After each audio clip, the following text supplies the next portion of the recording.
Alors, on est ravis de vous retrouver pour notre rendez-vous régulier du mercredi, 14h réal, et qui accompagne depuis 2 ans maintenant les sorties des nouveautés en salle. Merci, vous êtes déplacés malgré cette grande chaleur. Est-ce que vous êtes bien au frais dans la salle? C'est parfait. Donc, avec le programmateur du réseau Multiciné, Samuel Merle, le distributeur du film Studio Canal, nous avons vraiment le plaisir de vous présenter l'objet du délit d'Agnès Jaoui. Le film a été présenté en sélection officielle hors compétition au dernier festival de Cannes il y a quelques jours. Une comédie chorale et harmonieuse, on peut bien le dire, dans les coulisses de l'opéra Les Noces de Figaro, porté par un casting 5 étoiles sur un thème social fondamental, l'égalité homme-femme. Nous avons la chance inouïe d'accueillir aujourd'hui parmi nous Agnès Jaoui.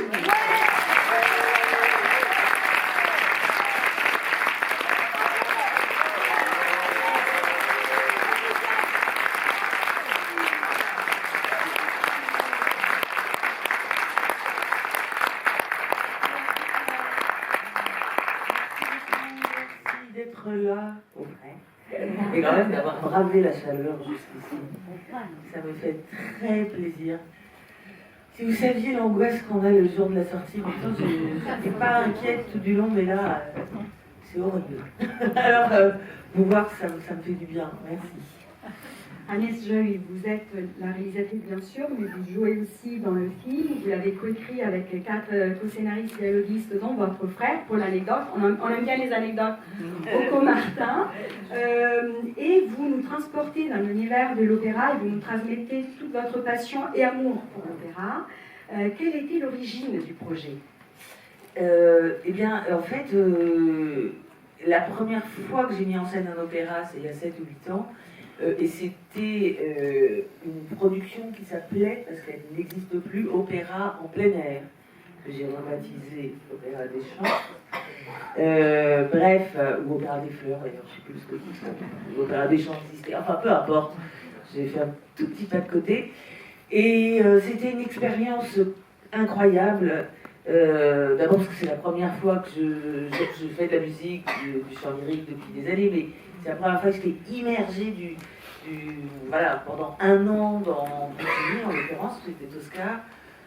Et c'est une chance extraordinaire de connaître une œuvre de plus en plus, d'en découvrir, à part les grands tubes, ce petit passage qui est tellement beau, cet autre qui est tellement beau, et puis après, de tout le travail avec les chanteurs et les chanteuses, que de toute façon j'admire beaucoup, parce que il faut y aller pour être chanteur et chanteuse. Et donc, ça m'a donné envie. Et surtout, il y avait plein de situations par ailleurs hyper drôles. Parce qu'on était dehors, parce que c'était un peu... Bon, voilà. En fait, tout est vrai dans le film. Et c'est vrai aussi qu'il faisait appel à des gens connus qui ne connaissent rien, parce que... non, mais c'était leur politique, parce qu'il y a eu... plein de vedettes qu'on mis en scène parce que c'est vrai que ça faisait venir des gens qui parfois n'allaient pas à l'opéra du tout et qu'il y avait une couverture médiatique assez grande grâce à eux. Donc là aussi, c'est vrai, ce que vous allez voir dans le film. Et voilà. Vous interprétez donc la comtesse dans le film et le rôle du chef d'orchestre est confié à Daniel Auteuil. C'est votre première collaboration. Avez-vous pensé à lui dès le départ? Comment vous êtes rencontrés? Non, je crois qu'il n'y a que Oussama Kedam, vous verrez, qui joue Samir, à qui j'ai pensé dès le départ, et Aïdara assez vite. Mais le chef d'orchestre, non, notamment parce que je n'étais pas sûre que je ne voulais pas prendre quelqu'un qui venait d'un autre pays, puisque c'est souvent le cas à l'opéra, vous avez toutes les nationalités, et ils parlent toutes les langues, c'est impressionnant. Mais dès que j'ai su que ce serait un Français, j'ai pensé à Daniel Auteuil et l'entente a été immédiate. Je crois que le fait qu'on ait des carrières parallèles et qu'on se connaisse par film interposé, c'est comme si on se connaissait depuis toujours en fait. Et je disais, toujours pour l'anecdote, que les parents de Daniel Auteuil étaient des chanteurs d'opéra. C'est vrai, il connaissait un peu les coulisses déjà depuis tout petit, donc c'est incroyable. Donc l'histoire, on le sait pertinemment, se déroule dans les Noces de Figaro à Séville. Quel était le lieu du tournage pour vous sur votre plateau?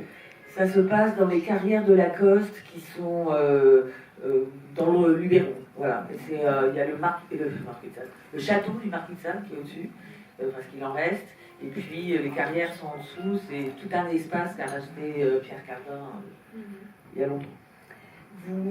Actuellement, vous mettez en scène il Don Giovanni. C'est italien. Si, à l'Opéra National de Montpellier. Ouais. Et ici, vous avez choisi les Nozze di Figaro, on peut les dire en italien peut-être. Donc, tiré bien sûr de la pièce de Beaumarchais, traduit en livret par Lorenzo da Ponte. Et pourquoi ce choix, pourquoi cet opéra vous affectionnez cet opéra particulièrement? Oh, parce qu'il y avait un écho évident avec le thème abordé.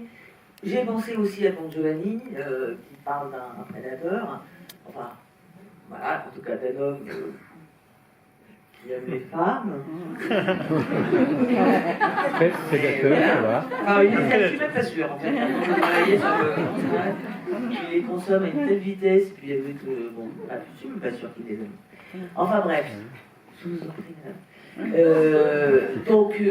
Mais c'était justement trop frontal, et puis pas très gai, même si c'est un match de polo, etc. Mais quand même, c'est lourd, etc. Alors que les noces, ça parle à la fois de plein de thèmes extrêmement importants, comme le droit de cuissage, mais aussi comme ce que c'est que d'être un aristocrate. Dans la pièce, il lui dit Figaro à son maître, vous ne vous êtes donné que la peine de naître.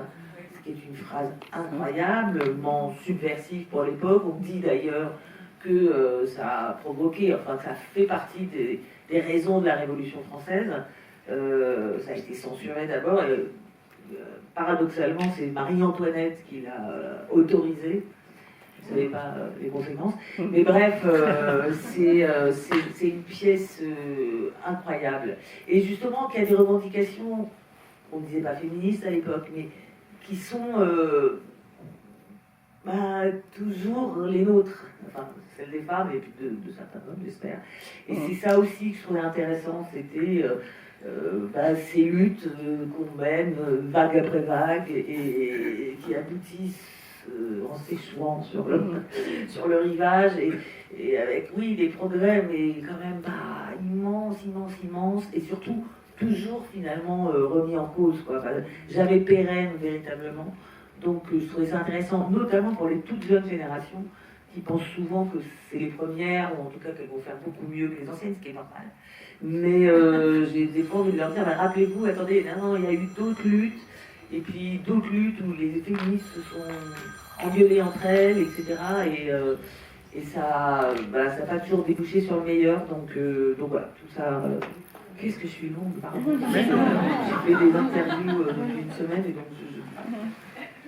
Merci beaucoup. Petite dernière question, si vous voulez, si vous avez vraiment une petite anecdote sur le tournage, pour les comédiens, pour des choses de drôles aussi à nous partager. Ce que je peux vous dire, c'est que je n'ai jamais prononcé le mot bite autant que... et tout le monde d'ailleurs, parce que bien obligé d'appeler un chat au bout d'un moment, donc voilà, c'était la bite partie, pardon, excusez-moi. Et voilà. Merci infiniment Agnès Jaoui, on vous souhaite une très très belle continuation.